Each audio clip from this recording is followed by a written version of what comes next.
Bom, pessoal, então é isso. Boa noite para todo mundo. Bom, uma satisfação estar aqui com vocês, embora as condições para isso não sejam, de fato, as ideais, as melhores, porque eu acho que todo mundo sabe. Quem ainda não sabe, também não é segredo para ninguém que a professora Sônia não está presente por conta do falecimento do filho dela, o Bernardo, que, enfim, que já vinha aí travando uma luta contra um câncer há bastante tempo. Nessas últimas semanas, a situação se agravou um pouco, passou por cirurgia, e, enfim, e veio, infelizmente, a falecer, a deixar a gente no sábado. Então, e aí, diante disso, nós, e nós não é, como eu brinquei hoje à tarde, não é um falso plural, muito pelo contrário, é um nós muito forte. Essa equipe de monitores e monitoras, a gente se organizou para, lógico, dar todo o suporte acadêmico para a Sônia no cumprimento daquilo que cabe nesse momento, essa aula, inclusive, e, lógico, emocional, dentro da medida das possibilidades. Então, ela está, essa semana, pelo menos, certamente, se recuperando, se refazendo, que, enfim, eu nem imagino o que ela está passando, mas, enfim, acho que ela tem que ter um espaço aí para cuidar disso, e mesmo que, o que eu acho, não acho provável, mas mesmo que ela opte por se ausentar por mais alguns dias, a gente tem, acho que essa equipe, ela é incrível em vários sentidos, só andar assim, pelos Lattes do pessoal, assim, a gente já consegue ver, mas para além do Lattes, estamos falando de pessoas muito especiais, muito empenhadas, muito parceiras mesmo, que a gente vai dar conta aí do que precisar em termos do programa mesmo. E nesse momento específico, né, a gente não tinha como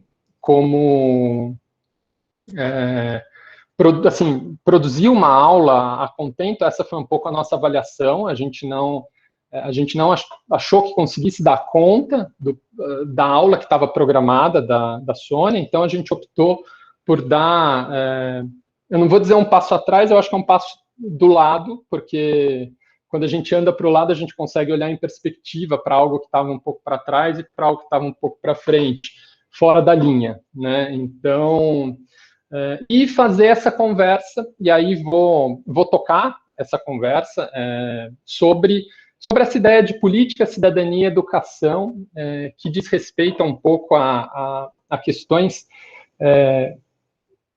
que eu tenho dito, né, da escola para fora, da escola para dentro, e aí com uma noção bem das minhas formações, não tem como fugir disso, da arquitetura, do planejamento urbano, das políticas do urbano e, mais recentemente, da saúde pública. Então, e, naturalmente, embora eu esqueça de falar da filosofia também, que tudo isso, de alguma forma, me compõe, né, nessa trajetória.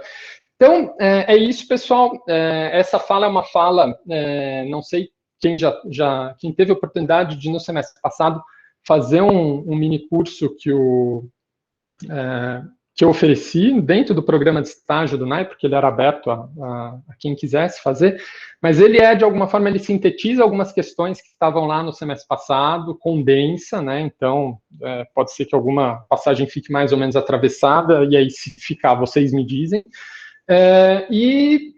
Por outro lado, tenta incorporar algumas outras coisas, enfim, vamos ver se dá certo, tá? No final, eu vou fazer uma fala, vocês me interrompam, porque não vou estar olhando direto para o chat, então, se precisar, fiquem à vontade para me interromper, e a gente conversa, enfim. Se não, a gente abre um debate no final da aula e aí trata, inclusive, de questões dos trabalhos, dos estágios, enfim, do que vocês quiserem. Tá? Só para não deixar passar, com relação àquela pesquisa sobre a evolução do direito através das gerações, como isso faria sentido dentro da dinâmica de aula da Sônia, dessa aula, a gente optou, até porque a gente recebeu pedidos de pessoas para prorrogar o prazo um pouco da pesquisa. A gente vai deixar aberto até quinta-feira, tá? Na quinta a gente fecha, tenta enviar para vocês na sexta, e aí vocês podem se reunir, porque tem uma proposta de se reunir para fazer um olhar, construir uma conversa sobre os dados quantitativos, cotejando os qualitativos, enfim, na semana que vem, tá? Então, é um pouco isso. E um aviso que eu acho importante, que na sexta-feira a gente tem reunião da Rednai, normalmente, e ela vai, e acho que da forma como a gente pensou, ela vai colar bastante nessa ideia de aula que a gente está trazendo para esse momento, provavelmente com a participação da Inaê, que é diretora do Instituto Lidas, que é desenvolvedora da plataforma Cultura Educa. Então, acho que vai ser, eu devo estar lá também, então vai ser uma fala legal, tá bom? É isso, então. Boa pergunta, Rafael. Boa pergunta mesmo. Não tinha tentado, não sei se a Sônia recebeu isso, mas vale perguntar. Eu me comprometo a gente passa um informe para vocês, para acertar, para não ficar dúvida sobre essa questão de cronograma. E Beatriz, a aula da semana que vem seria sobre o assunto que estava programado para hoje? Acho que sim, talvez a gente faça um pouco um misto, mas acho que sim, a gente vai tratar um pouco do direito à educação, recuperar o exercício, quer dizer, eu estou falando da gente, no caso da Sônia não retornar, caso ela retorne, aí ela vai um pouco decidir, mas acho que ela vai retomar o fio da meada, tá bom? Então é isso, pessoal.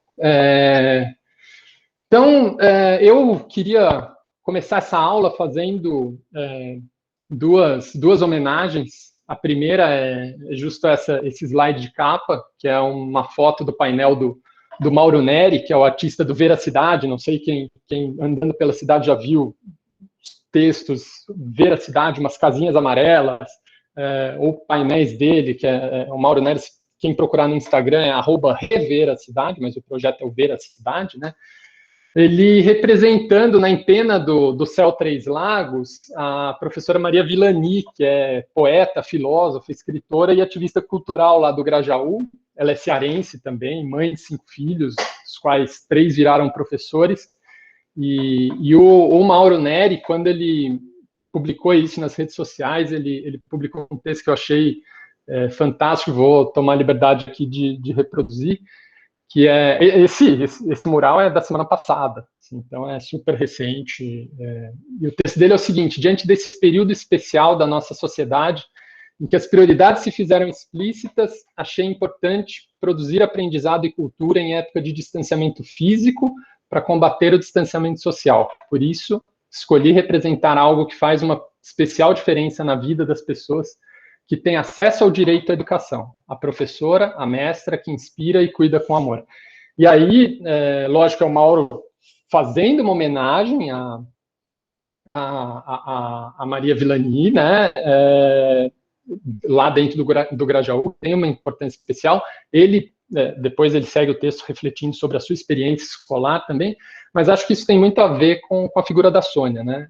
Essa ideia da professora, da mestra que inspira e cuida com amor, isso tem muito a ver com a Sônia. Então, essa seria uma primeira homenagem que eu não poderia deixar de fazer, acho, nessa aula. E a segunda, naturalmente,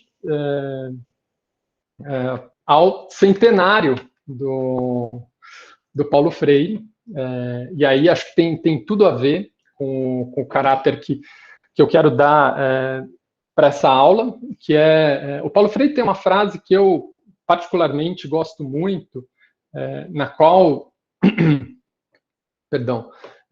ele diz que há uma pedagogicidade indiscutível na materialidade do espaço. E aí, já que a gente vai tratar de espaço e tratar da escola, como eu falei, da escola para dentro, a escola olhando para si, para dentro do espaço da escola, e da escola para fora, olhando para o espaço da cidade, essa ideia de uma pedagogicidade do espaço, eu acho que ela é fundamental. Até porque, aí a gente pode colocar um duplo, que eu particularmente gosto muito, que é concebido dentro do pensamento do Paulo Freire como a partir da ideia de escola cidadã. Para o Paulo Freire, a escola cidadã ela é aquela que se assume como um centro de direitos e deveres, né? Aí citando mesmo, na íntegra, o Paulo Freire. O que caracteriza é a formação para a cidadania. A escola cidadã, então, é aquela que viabiliza a cidadania de quem está nela e de quem vem a ela. Ela é cidadã na medida que se exercita na construção da cidadania de quem usa seu espaço. E como ninguém pode ser só, a escola cidadã é uma escola de comunidade e de companheirismo. É uma escola de produção comum de saber e da liberdade. É uma escola que vive a experiência tensa da democracia. E aí, quando eu falei que tem um duplo porque se a gente pegar o próprio Moacir Gadotti, que foi professor aqui da FEUSP, ele vai formular, assim, a partir dessa ideia da escola cidadã, o conceito de cidade educadora, como aquela que ensina a olhar para a cidade, aprender com ela, ser agente na sua construção, participando dos espaços democráticos, enfim, convivendo com a diferença e complementam, né? Então, só de novo esse movimento sempre da escola para dentro, da escola para dentro de si, da escola para fora, olhando para o território, que complementa essa ideia da escola cidadã do Paulo Freire. Então, acho que abrir com isso é no mínimo auspicioso nesse nosso momento. Então, deixa eu voltar lá para a passagem dos slides.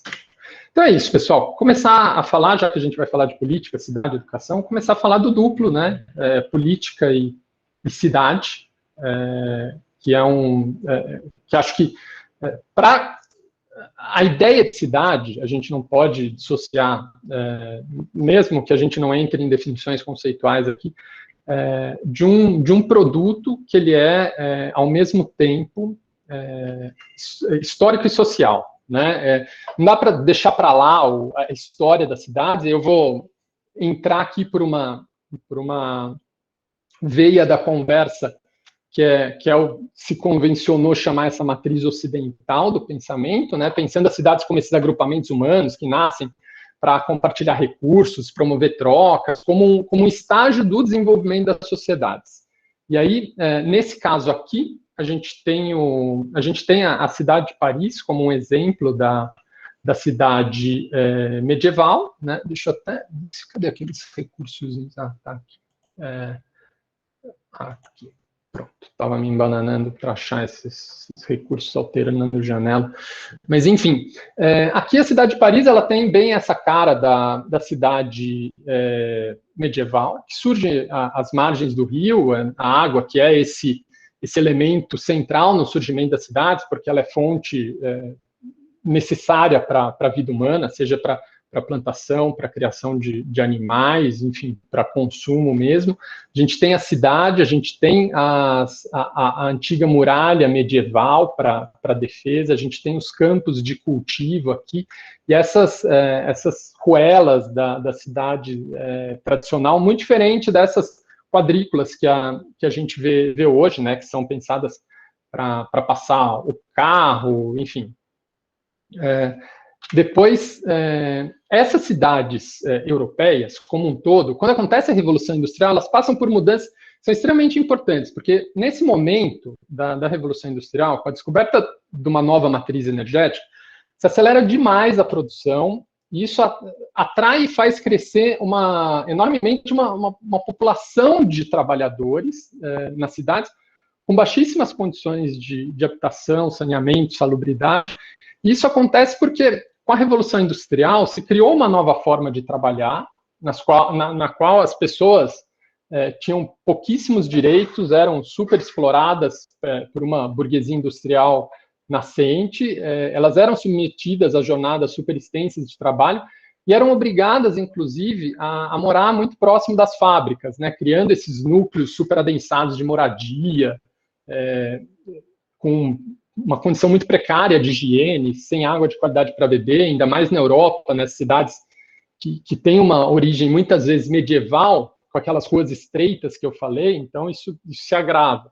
Então, por isso, nessa época, começam a ser pensadas também políticas que passam a olhar para a cidade como uma estratégia ampla de resolver uma série de questões. E aí, ainda no exemplo de Paris, a gente tem esse caso que é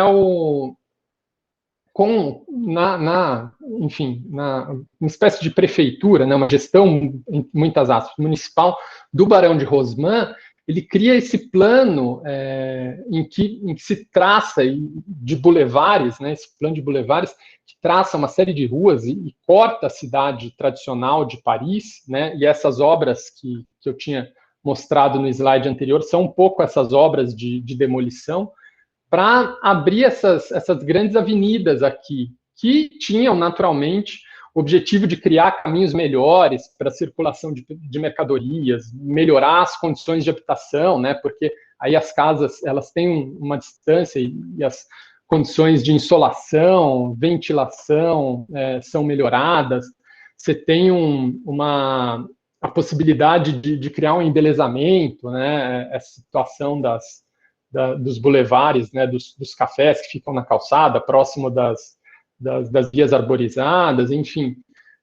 E também, o que menos gente fala, você consegue, inclusive, impedir as revoltas operárias que aconteciam por toda a cidade, né, nessa época da Revolução Industrial, quando os trabalhadores montavam esse tipo de barricada aqui, nas ruas estreitas, e que davam vantagem a esses manifestantes na disputa com a polícia, né? Afinal, você consegue fazer uma barricada numa ruela com 4, 5 metros de largura, mas não numa de 50 metros. Então, aí já para a gente pensar essa relação entre urbanismo, reformas urbanas e controle social, ela não é novidade nenhuma, e muito menos é um caso isolado europeu, porque, como a gente sabe, aqui no Rio de Janeiro, que era a capital do Brasil até a década de 60, a gente também teve algo muito parecido no início do século passado, né? O Pereira Passos, que era o governador do Distrito Federal, ele fez uma grande reforma urbana na cidade, que passava pela expulsão das populações de cortiço do centro da cidade,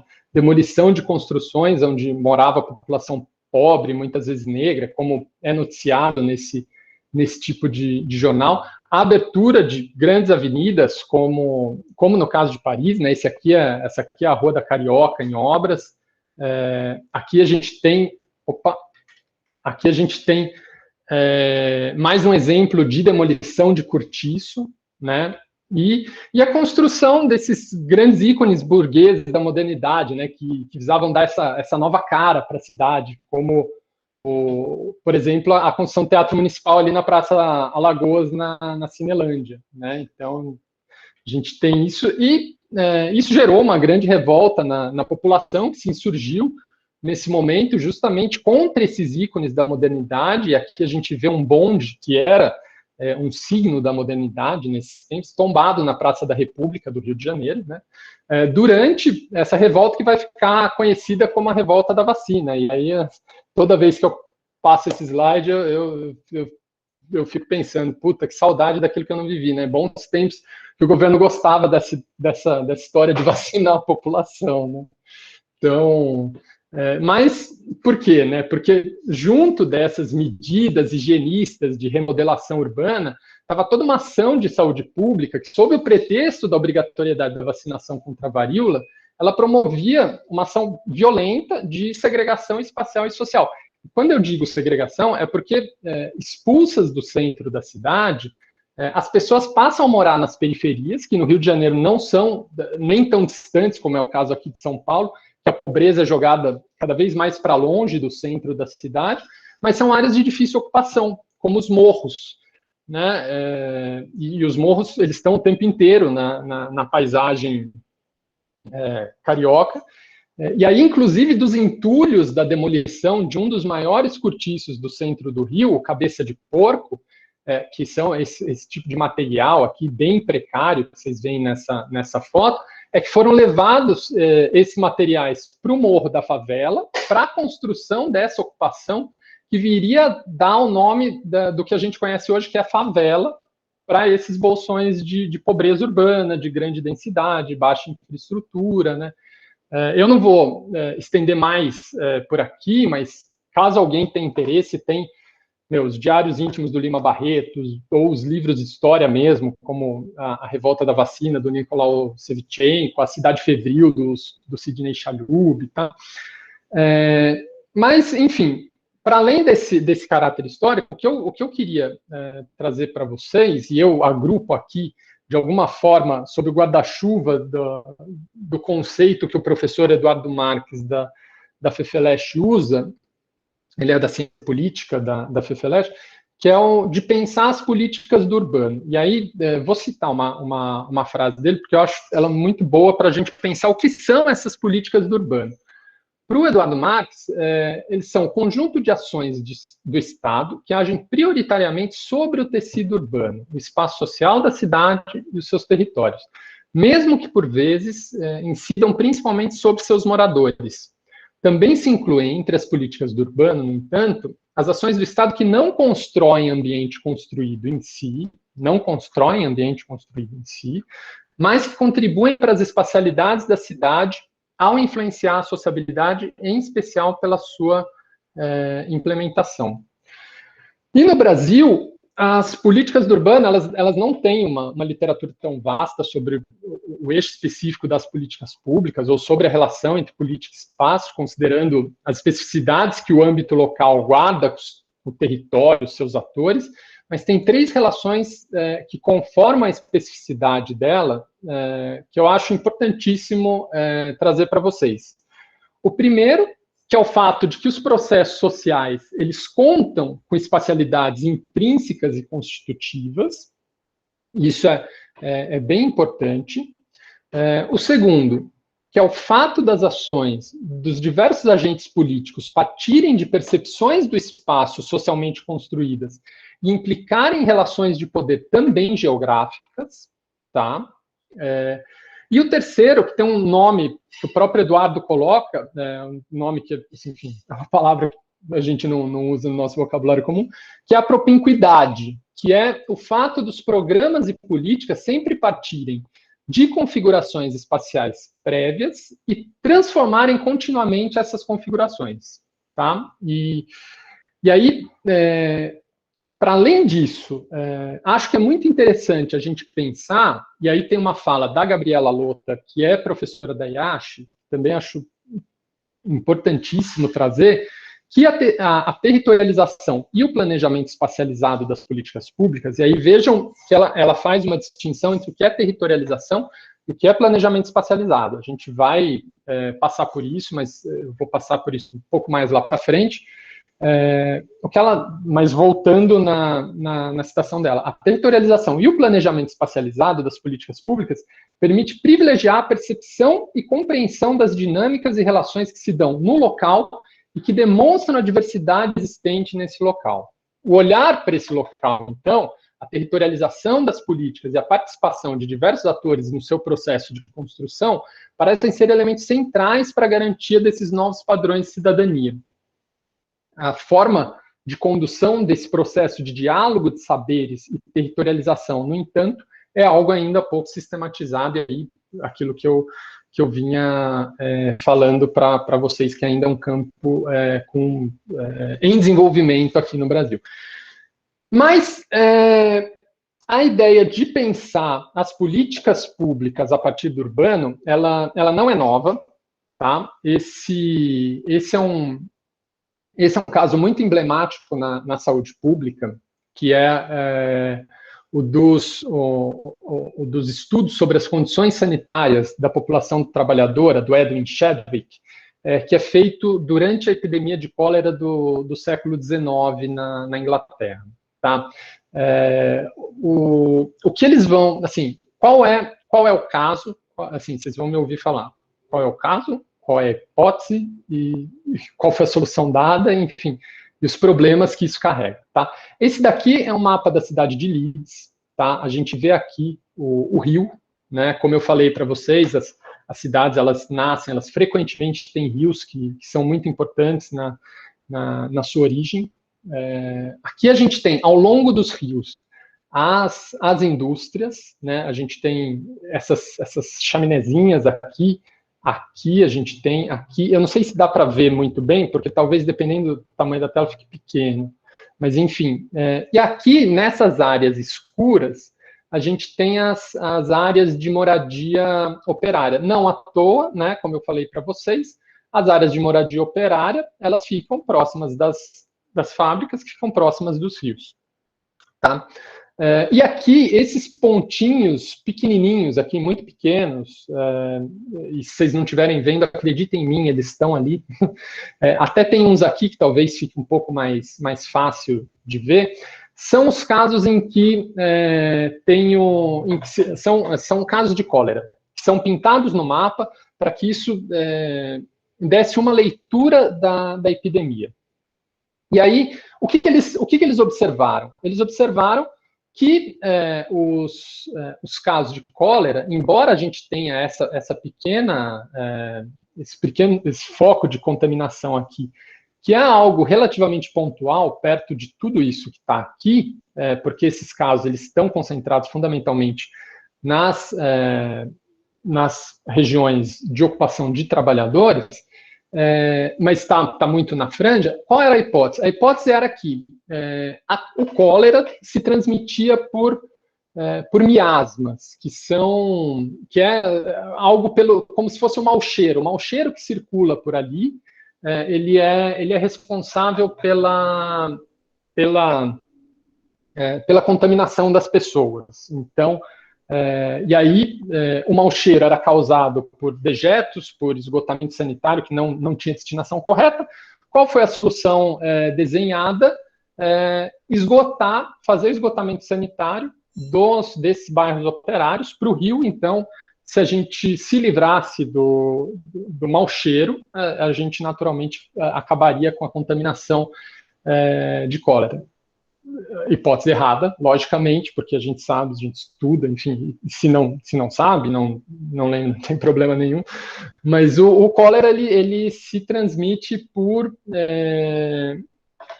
pela água, né, e aí ele se transmite por fezes contaminadas para a água que é bebida por outras pessoas. E aí o que aconteceu? Você liga o esgotamento sanitário de uma população com cólera no rio, na principal fonte de abastecimento da cidade, pronto. Isso explodiu.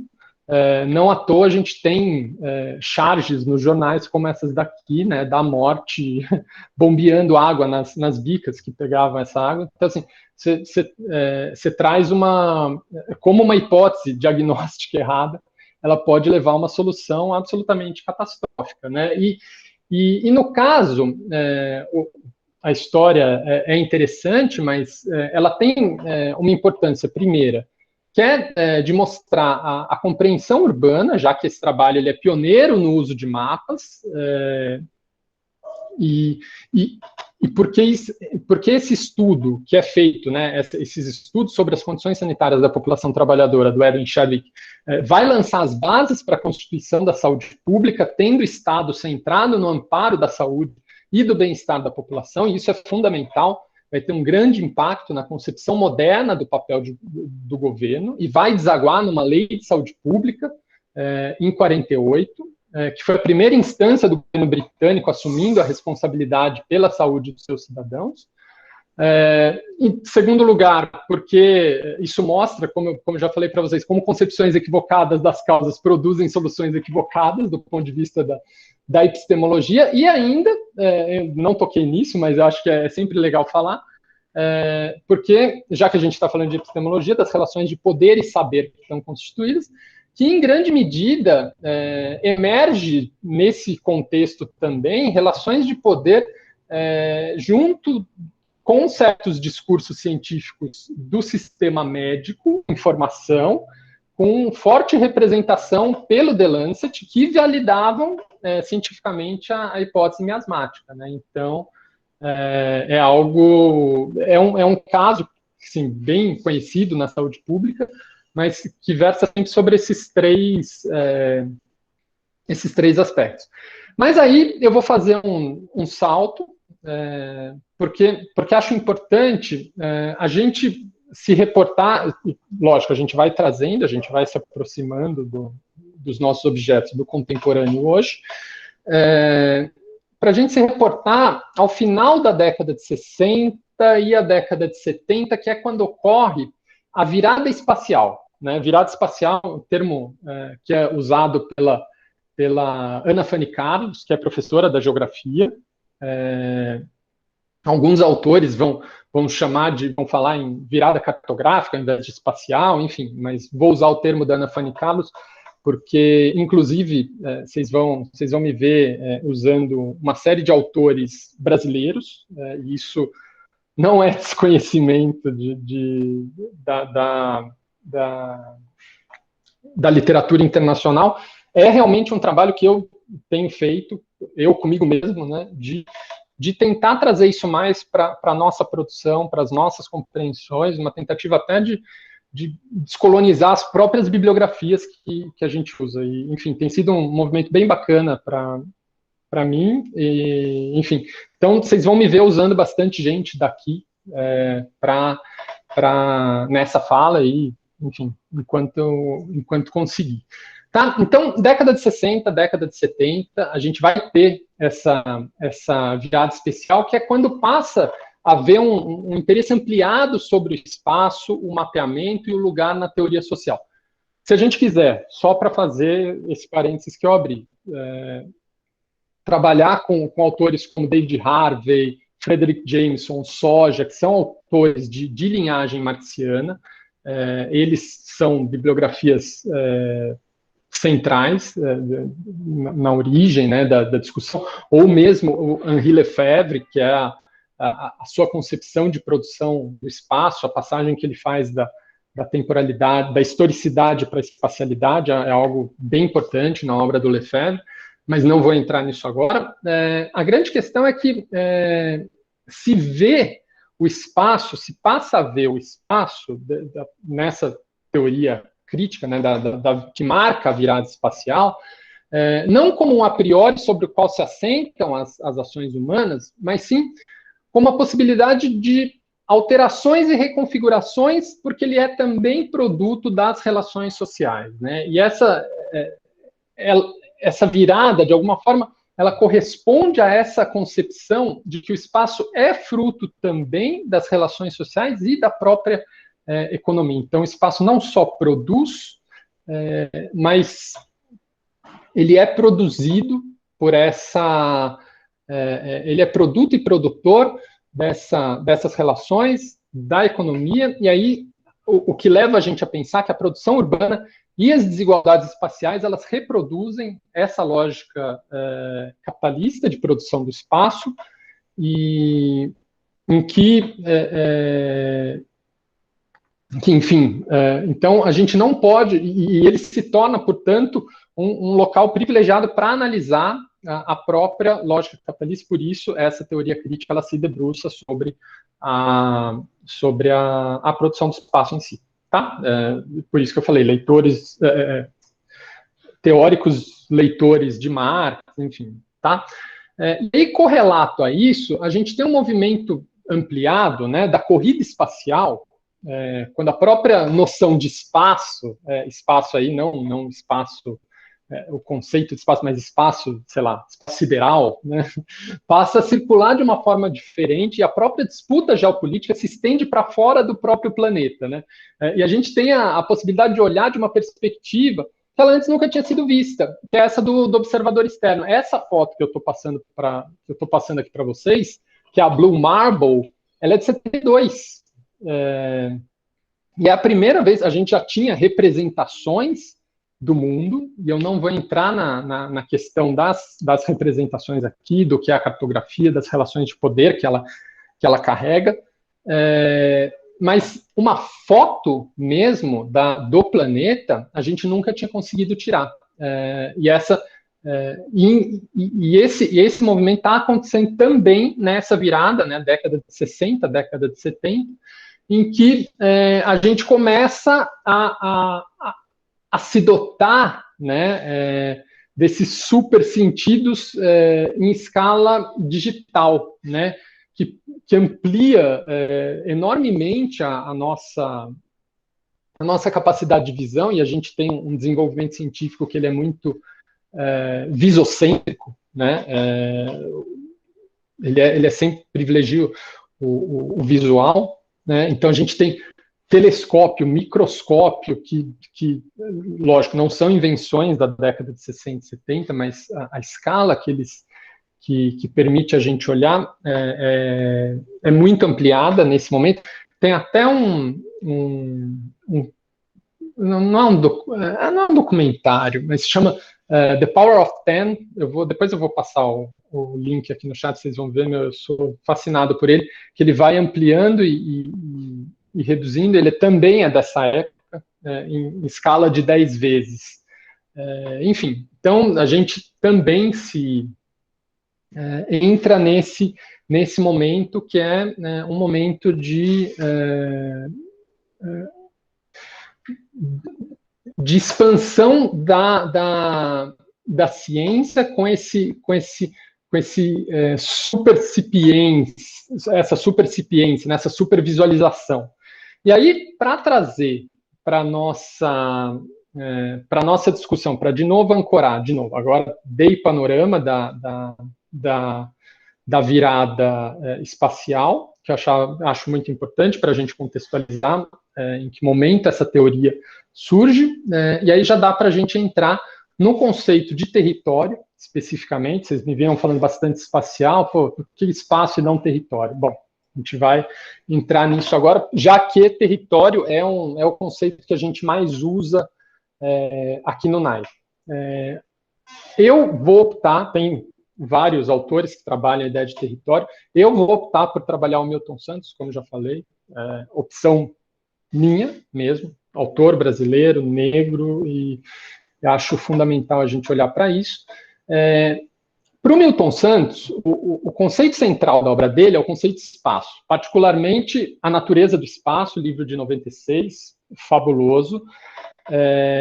E a proposta conceitual de território ou de território usado, ela só vai aparecer mais na década de 90, mas a grande referência, principalmente aqui no Brasil, para quem estuda território, a baliza conceitual, frequentemente, é o Milton Santos. Tá? E aí vou explicar por quê. Primeiro, só tomar uma água.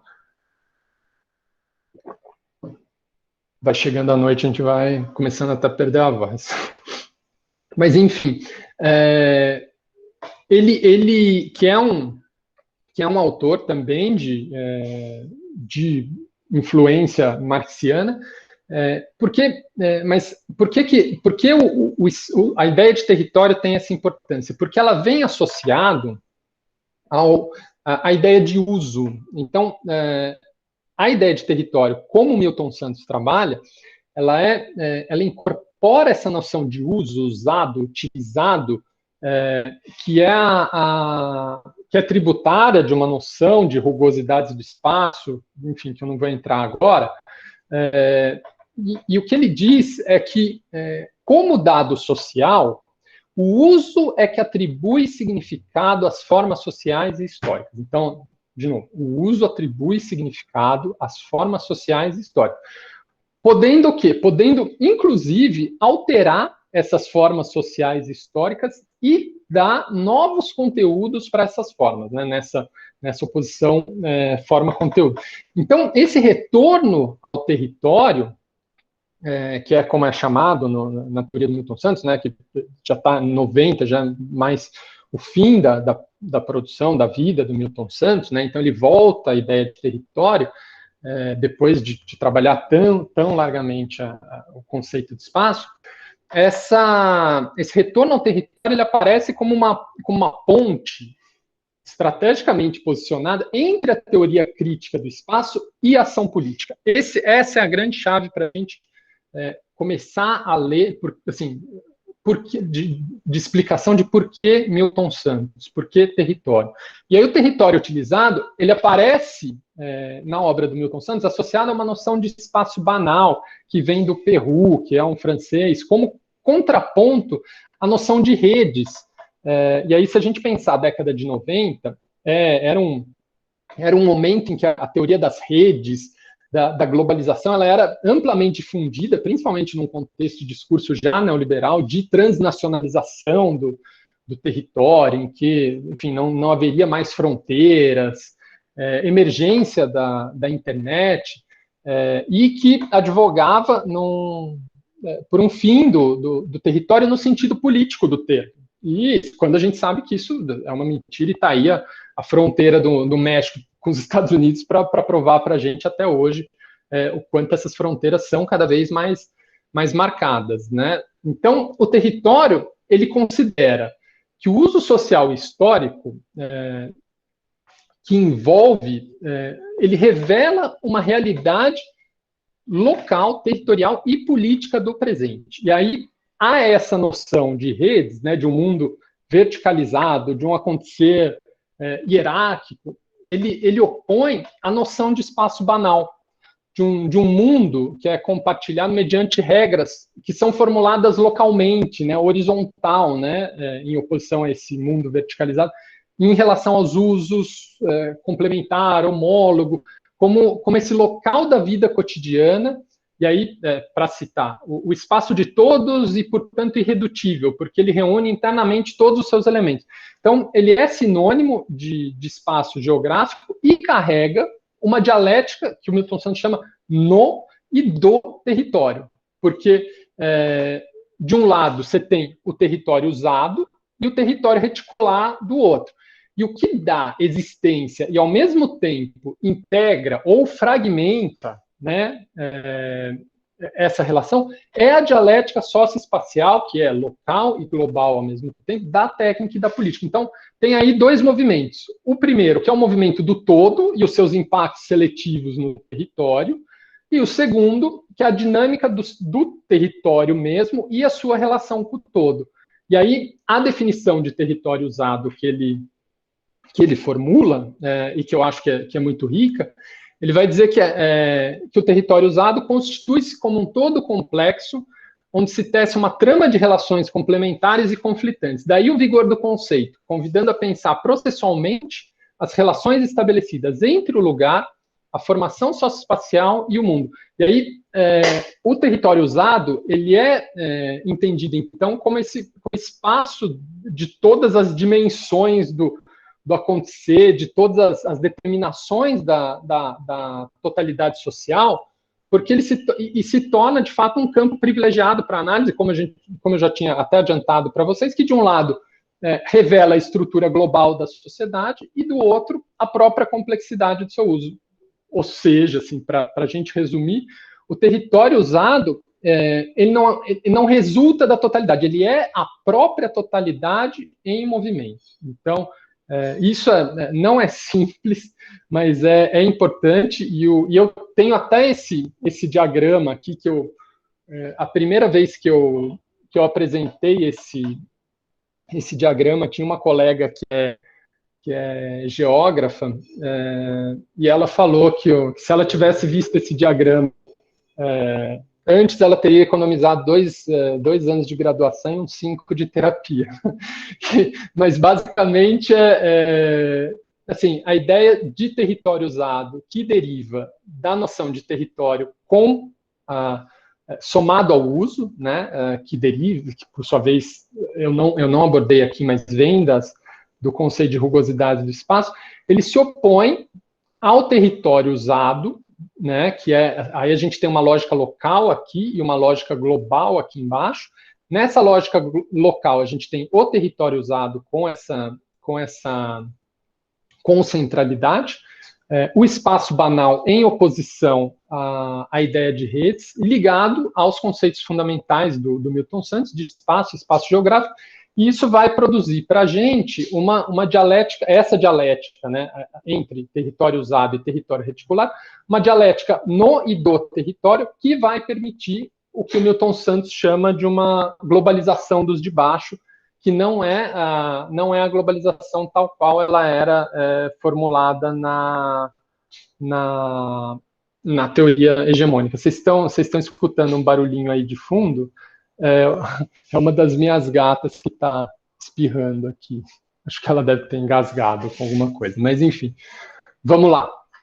Então, essa passagem não é fácil, não é simples, mas depois vocês me dizem se eu conseguir passar por ela com algum sucesso, que dúvidas ficaram, enfim, a gente retoma. Eu não vou entrar na discussão sobre o dado informacional, a informação como técnica das técnicas, que é fundamental, mas acho que é interessante a gente guardar essa questão de uma lógica global, que é essa racionalidade vinda de fora, que vai conformando o território, e uma lógica territorial ou local, que são essas escalas da prática social e esses processos de contradição, cooperação e conflito entre elas, que produzem intercambiamento, submissão, ruptura, e que atingem de uma forma diferente e incompleta os territórios. E aí não é uma relação de oposição simples. Tá? Tem antes de eu entrar nessa questão, acho que tem uma questão que eu, até por vir da saúde pública, vou aproveitar para fazer o gancho. Por quê? Porque a saúde pública, ela trabalha muito, muito fortemente com as propostas de planejamento espacializado da saúde pública. Ela trabalha muito fortemente apoiada nesse conceito de território do Milton Santos, mas é uma questão para a gente olhar se isso é planejamento espacial ou se isso é territorialização. Por quê? Porque dentro do SUS você tem uma organização espacial do sistema, porque a oferta e o acesso à política de saúde, elas são ligadas, elas têm uma lógica local, ela tem uma lógica ligada ao território, e passa, a partir da década de 90, com a Constituição do SUS, a criar uma série de estratégias de espacialização, que são os sistemas locais de saúde, que foram conhecidos como distritos sanitários, o plano estratégico situacional do Carlos Matos, etc. Mas isso bate naquela distinção que eu falei para vocês lá atrás, de planejamento espacializado e territorialização. Isso, para mim, é planejamento espacializado. Por quê? Porque a gente não está falando efetivamente do uso do território. Mas, se a gente for olhar para, por exemplo, para o programa de agentes comunitários de saúde, que é um programa em que o sistema, enfim, o sistema de saúde, ele contrata pessoas que são lideranças locais para acompanhar, monitorar e melhorar a qualidade de vida via saúde dessa população. Aí sim eu acho que a gente tem uma política que a gente pode chamar de territorializada. Por quê? Porque ela parte justamente do conhecimento dessas relações locais. Só para explicar para vocês, a ideia é que agentes comunitários de saúde são pessoas que moram numa determinada comunidade, então elas não são contratadas por concurso, elas são contratadas porque elas moram ali, e elas sabem que o seu João, que mora nessa casa, é primo da Dona Maria, que mora 2 casas para o lado, e sabe que, então, conhece que ali tem um esgoto a céu aberto passando atrás daquelas casas, que se tiver um problema de saúde, por exemplo, se o seu João pegar Covid, como ele é primo da Dona Maria, eles vão, existe uma série de relações ali que eles vão criar de solidariedade, então que ela precisa ficar muito atenta à Dona Maria, porque a chance dela pegar é grande. Então, eu falo isso por quê? Porque se a gente pensar, por exemplo, no nosso trato da pandemia, e aí, enfim, bom, enfim, até é difícil chamar de trato, né? Porque a nível federal a gente teve o descalabro total. né? E até hoje tem, né? A gente viu hoje o presidente falando de novo na Assembleia da ONU de medicamentos off-label, que eu fico acreditando que ele acha que isso é tipo, sei lá, rótulo de uísque, sabe? Então, porque não é possível defender isso ainda, né? Mas, enfim, mas voltando, se a gente pensar, por exemplo, na gestão da pandemia que a gente teve aqui no estado de São Paulo, principalmente naquela primeira fase em que se abriu hospitais de campanha, se correu atrás da ampliação de leitos, se criou uma corrida por respiradores, etc., a gente tem um modelo que é muito hospitalocêntrico, né, de pensar a saúde, de pensar a política. Lógico, isso é necessário, mas isso não resolve o problema. Por quê? Você resolve da porta do hospital para dentro. Quer dizer, quando você chegar na porta do hospital, você vai ter leito para ser atendido, você vai ter respirador, etc. Mas da porta para fora, evitar a contaminação, a gente não faz com leito de UTI, a gente não faz com respirador, a gente faz sim com vigilância epidemiológica. E aí, agentes comunitários de saúde programas como agentes comunitários de saúde tem um potencial altíssimo. Tanto que em Paraisópolis a gente teve uma articulação comunitária, na favela a gente tem índices. Você teve uma estratégia, acho que eles chamavam de.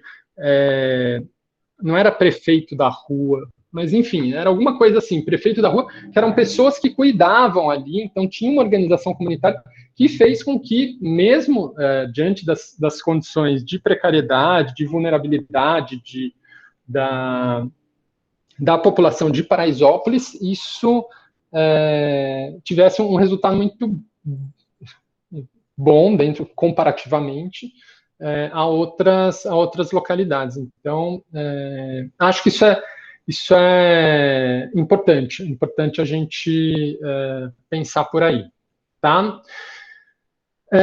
Vamos lá. Então, eu vou pular uma outra parte e vou entrar uma outra parte que eu tinha planejado, depois, se for o caso, a gente volta. E eu vou entrar nas nossas questões de educação, de fato, começando por essa fala da Sônia, de que escola não é prédio, e eu acho que isso é muito importante a gente entender isso, porque a escola, na verdade, ela é uma relação social mediada pelo conhecimento, é isso um pouco o que eu acredito, acho que isso tem formulações teóricas para sustentar isso, e uma das questões, assim, ou do ponto de vista prático, né, muitas vezes a escola é resultado de uma série de demandas e lutas e movimentos sociais dentro de um determinado território que constroem, ou que consolidam, ou que fazem com que a política pública efetive o direito à educação a partir, por exemplo, da construção de um edifício escolar. E aí eu vou fazer uma brincadeira com vocês, aproveitando para tomar um gole d'água e olhar para o chat. Eu queria perguntar para vocês qual desses 4 prédios aqui, ó, vamos chamar de 1, 2, 3 e 4, qual desses prédios aqui vocês acham que é uma escola?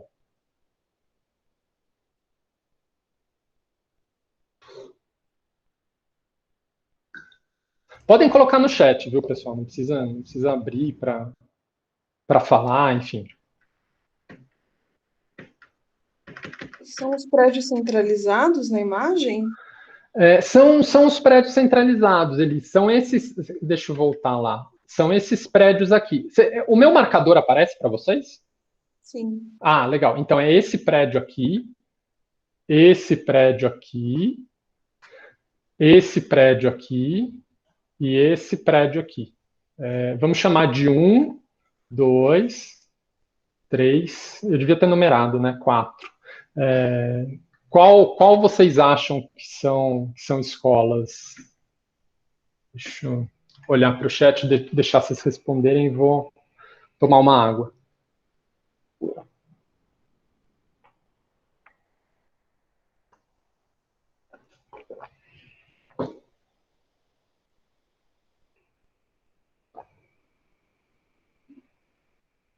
Tem bastante gente achando que é o 2, 2, 3, 3 ou 4 a Maria Antônia.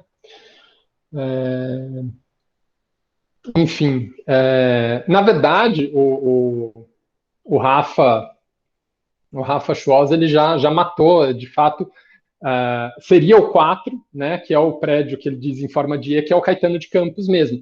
E aí tem uma questão que eu gosto muito de falar, que é assim, o primeiro prédio, ele é o Asilo dos Esposos, ali está do lado do Pacaembu, próximo da Faculdade de Medicina, né, ele chegou a ser até uma espécie de FEBEM.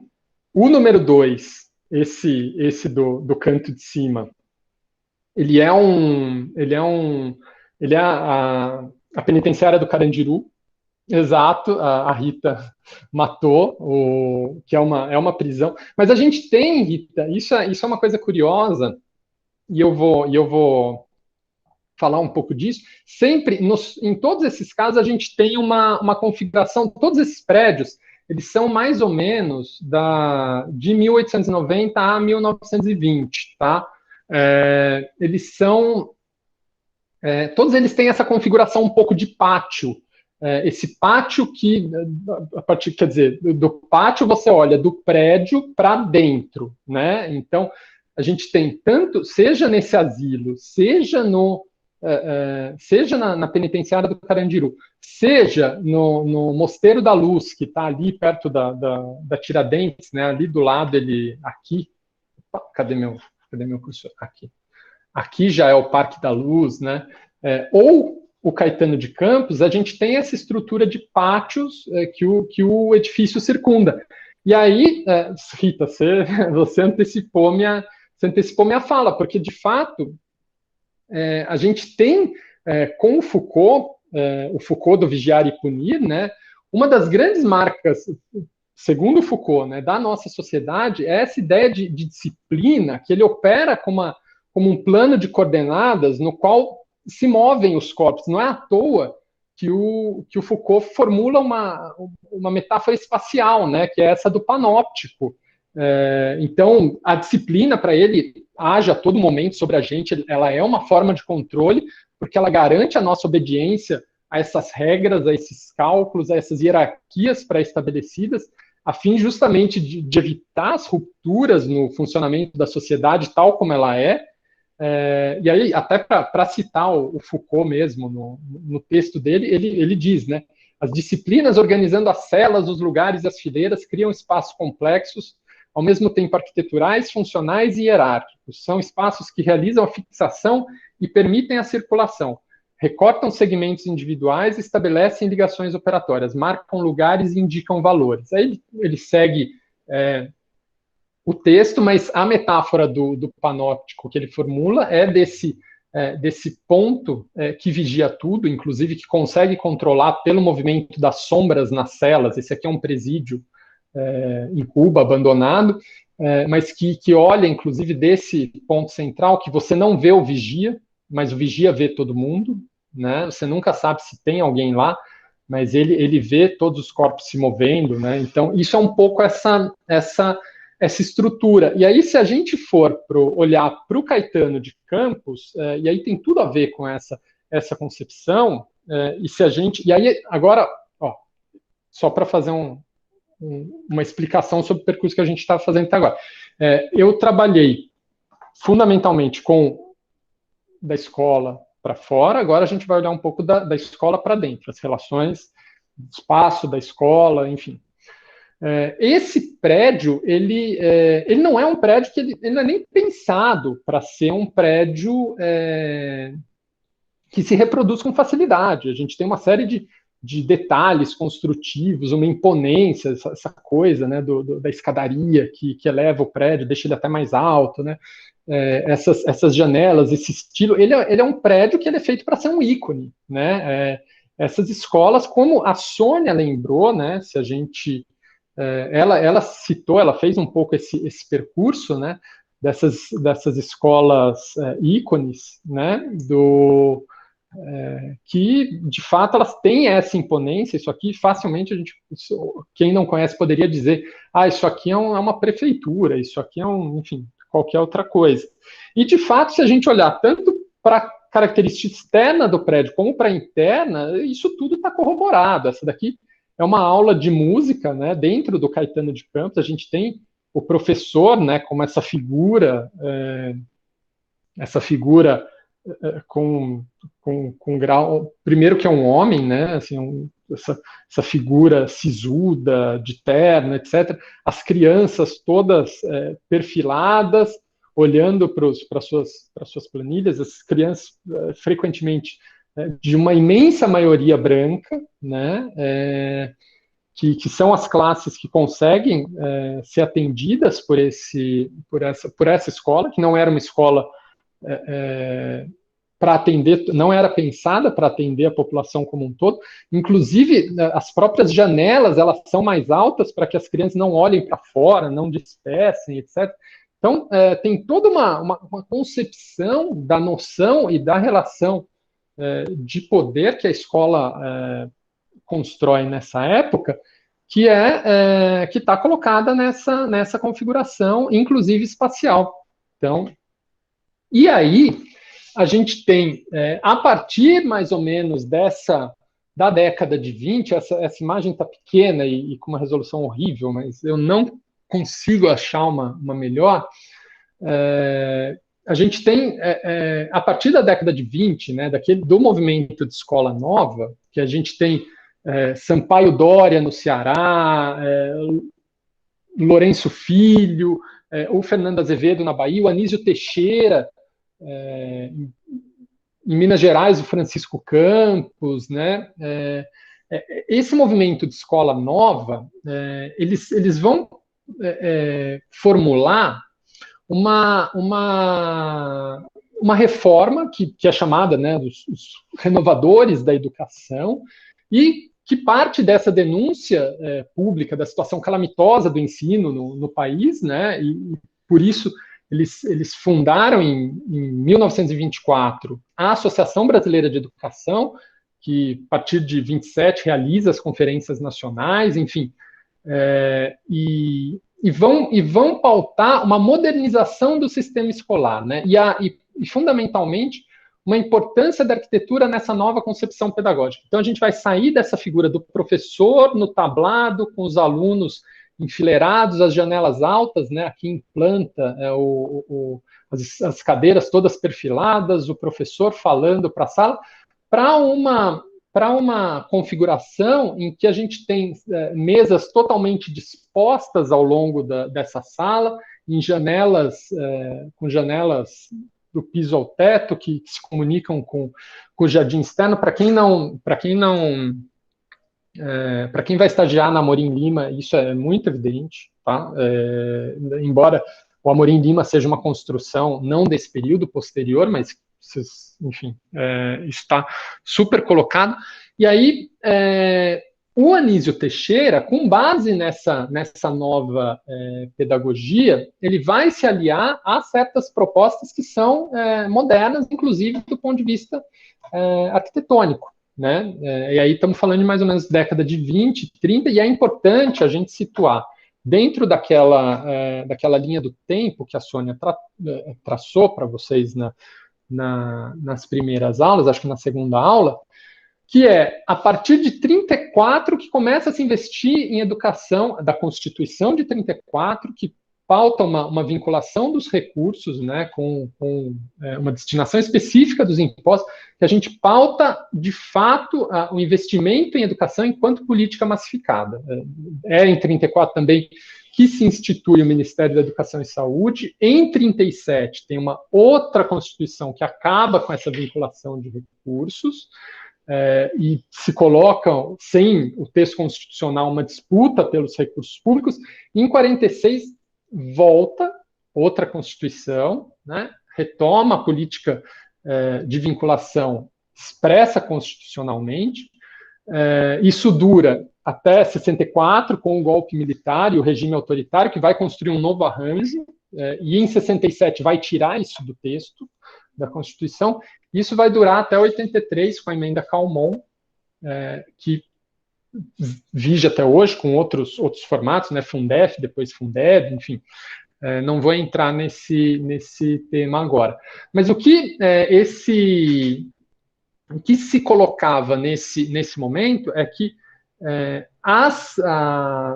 essa nova concepção arquitetônica, ela ganhou forma no convênio escolar. Aqui em São Paulo a gente tem um conjunto de edifícios implantados pelo Mário de Andrade, na gestão da Secretaria Municipal da Cultura, que tem essas características. Então, a escola ela é formulada como um centro de bairro. Então, ela não é só a escola, mas ela tem o ginásio, ela tem a biblioteca, ela tem esse grande parque, essa grande praça que se articula, né, ao redor dela e a qual a comunidade pode se referir. Para quem for estagiar nas escolas do Pedro de Toledo, não vai receber estágio esse semestre, porque por uma questão de saúde do diretor, mas Monteiro Lobato tem muito esse caráter, ela é desse período, e a Borba Gato também, tá? Então existe uma resposta arquitetônica a essas concepções pedagógicas. E tem uma fala da Lina Bobardi, essa é uma outra, um outro mesmo, assim, também é uma proposta de Escola Parque, desse período. Tem uma fala da Lina Bobardi, não sei quem conhece ou não conhece, é a arquiteta responsável pelo projeto do MASP, do Sesc Pompeia, enfim, os mais famosos, mas também Teatro Oficina, enfim, tem obras na Bahia, enfim, é uma arquiteta bem conhecida. Ela diz, né, as formas que se expandem, que se ligam com o exterior, o jardim, as janelas largas, aquele ar de não severidade, ele é o primeiro passo para a abolição das barreiras. A escola Fortim, gótica, normanda, ou sem estilo, mas com denominador comum de edifício-prisão, lembrando quase aos alunos que estudam penoso dever, essa escola ela se tornou longínqua e obsoleta. E o próprio fato de que arquitetos modernos eles tenham sido chamados para projetar todas essas escolas nos parece uma profecia. Comecemos pelas escolas e sobretudo, comecemos pela arquitetura. E aí, o que se coloca é que essa concepção programática do Anísio Teixeira, ela encontra uma forma arquitetônica moderna, com um projeto realizado pelo Hélio Duarte e o Diógenes Rebouças em Salvador, em 47, que são adeptos do movimento moderno de arquitetura, né, Lúcio Costa, Niemeyer, em Brasília, que conceberam essa escola parque em meio a uma grande área verde, com a transparência das salas de aula, enfim, esses novos elementos. E aí tem uma frase do Hélio Duarte que eu gosto muito e acho que sintetiza muito essa... Tem duas, na verdade, que eu gosto muito. A primeira que sintetiza muito essa ideia. Por que não considerar em cada bairro a escola, o grupo escolar, como fonte de energia educacional, como ponto de reunião social, como sede da sociedade de amigos de bairro, como ponto focal de convergência dos interesses que mais de perto dizem com a vida laboriosa das suas populações? Essa é uma. A segunda, que eu também gosto muito, que eu separei aqui, a escola, como se vê, deixará de ser a casa onde se estudavam alguns assuntos especiais, se dizia, preparavam para a vida, para ser o lugar onde as crianças vivem e diariamente são postas em contato com as reais experiências industriais. A gente tem que pensar que aí, assim, quando ele fala isso, é 73, essa frase é de 73, estamos falando de um período já de industrialização no Brasil, né? Bem colocado, e do mundo, aspas, subdesenvolvido. Então, onde as crianças são postas em contato com as reais experiências industriais e sociais da comunidade da vida, experiências que as educam e armam para os mais árduos problemas da existência adulta que as esperam. Então, eu acho bem legal. A gente trouxe mais esse exemplo só para a gente ver o que é um exemplo construído, né, dessas escolas, enfim, a gente tem, não vou entrar muito nessa relação agora. Um segundo exemplo que eu trouxe, e que eu acho importante trazer para vocês, é o da Praça de Equipamentos Sociais, formulado na gestão da Luiza Erundina, também aqui em São Paulo. As praças de equipamentos sociais, elas são um experimento de gestão intersecretarial e participativa, né? Porque são terrenos em que terrenos públicos em que se pensa a constituição de um conjunto de equipamentos, né? Aqui nesse caso da Vila Mar, a gente tem teatro, aqui é o quê? Um terraço barra solário de uma biblioteca, a gente tem aqui a linha de transporte público do metrô, com o mercado por baixo, enfim. Esses programas, eles são pensados em conjunto com a população, né? Essa é a mesma situação, só que não em vista, visto de frente, né? E em cada lugar eles têm um arranjo que é, como eu falei, definido de forma participativa por quem mora naquele lugar, como um conjunto de equipamentos que vai desenhar essa vida social. Então aqui a gente tem esse edifício da escola, que é atravessado por uma ponte que cruza o rio Tietê, com aqui um teatro, uma praça, um posto de saúde, um posto policial, enfim, que tem até um pouco essa cara aqui, né, dessa grande passarela que cruza o Tietê. Isso é uma arquitetura muito própria de uma escola paulista de arquitetura, né, mais recente, inclusive o Alexandre Delijaikov, que é um dos autores dessa proposta, ele é professor da FAU, tem uma inspiração bem soviética na arquitetura dele, e esses projetos eles vão dar lugar aos CELS, né, que são centros chamados Centros Educacionais Unificados, né, depois a Luiza Erundina sai da prefeitura, a ideia é arquivada na gestão Maluf e Pita, e é retomada quando a Marta Suplicy vence as eleições e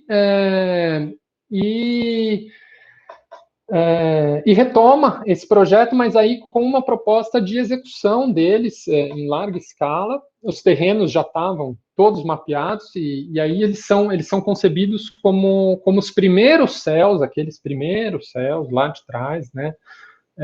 Que são esses centros educacionais unificados. Eles deixam, inclusive, de ser centros estruturadores urbanos, tem toda uma fala sobre como ele deixa de ser centros estruturadores urbanos no nome, né? E passam a ser centros educacionais unificados, que são esses grandes equipamentos de cultura, esporte, lazer e educação nas periferias, muitas vezes periferias que não contavam com nenhum equipamento nesse sentido. Tem toda uma discussão sobre a forma como eles se colocam, uma forma muito impositiva, né, de uma arquitetura com uma diferença muito marcada em relação ao contexto, enfim, de uma forma até, assim, um termo que se usa muito é alienígena, né? Enfim, e aí esses projetos eles são reformulados, né? Então, esse aqui é um exemplo de reformulação que eu vou trazer para vocês, que é o que veio a ser o CEL Jandeiro, esse grande edifício que estava colocado aqui, para esse edifício, esse conjunto de 3 edifícios, né? Que é o edifício escolar, a creche, né? A educação infantil, e o edifício cultural e de esportes, né? Eles se conformaram em 3 edifícios modulares para dar escala e poder ser produzido com maior facilidade, já sem tanto aquela perspectiva de por exemplo, como era aqui, né, de resolver a questão do curso d'água, enfim, as passagens, enfim, como isso se liga de um lado ao outro da escola, enfim, ele se tornou um programa mais duro, né, mais enrijecido, mas, de toda forma, constitui mais um passo nessa longa trajetória, história de interação entre arquitetos e educadores no desenvolvimento dessas propostas para enfrentar essa perversidade do processo de urbanização das nossas cidades, né? Então, esse aqui é o céu jambeiro construído, é um pouco esse o caráter que ele tem, aqui a construção dos campos de futebol. E aqui eu trouxe para vocês, mas não vou nem explorar isso muito para dar tempo do debate, da gente fazer um debate mais legal. Esses são alguns elementos que eu usei na minha primeira pesquisa de iniciação científica lá, 2006, 2007, para analisar como se colocam esses espaços. O meu trabalho era sobre os céus e eu analisava dentro dessas 3 chaves, né, da inserção urbana, da arquitetura e da gestão. Hoje, lógico, tenho críticas, né, a esse projeto, mas acho que muita coisa se mantém. Então, e de alguma forma, fica para vocês que vão trabalhar com os estágios, sei lá, algumas categorias analíticas para fazer. Categoria analítica para analisar foi o que você está pensando agora, mas é terrível, né? Mas enfim, mas de fato para olhar para para os contextos das escolas que vocês vão entrar. Então, como é que é o entorno dessa escola, socialmente, fisicamente? Como a escola se coloca nessa relação de escala, né? Como é o céu que eu falei? Ela é uma referência urbana? Como é a acessibilidade, né? A rede de transporte público que serve a escola, né? Ela é contígua a algum espaço público? Ela se coaduna, mesmo que não seja contígua, proximamente ela se relaciona com outros espaços ou políticas públicas, e aí, dentro da arquitetura, qual que é a relação entre os espaços edificados e não edificados? Existe uma permeabilidade, tanto visual como física da escola? As pessoas têm um domínio visual, por exemplo, desse espaço? Ou a gestão, que eu acho que é onde mais pecou, e aí, bom, vocês têm que me desculpar porque era um estudante de arquitetura. Mas como era a diversidade de atividades, as possibilidades de aspas, né, inclusão que estavam colocadas, o acesso à escola em si, né, no caso dos céus que eu analisei, que está falando de um equipamento público, enfim. E aí ele dava um pouco esse panorama aí de análise, ele criava essas matrizes, e olhava um pouco para essas relações espaciais. Esse aqui é o mesmo céu jambeiro, né? Aqui o campo de futebol, essa rua interna que liga ao céu jambeiro, mas tem também uma pista de skate ali do lado, que é aberta para fora, né? Então, da escola, então que a comunidade usa. Então, tem toda uma relação aí do espaço da escola / está fora da escola para a comunidade. Aí vocês devem estar estranhando essas fotos, mas isso é coisa do começo do século, né?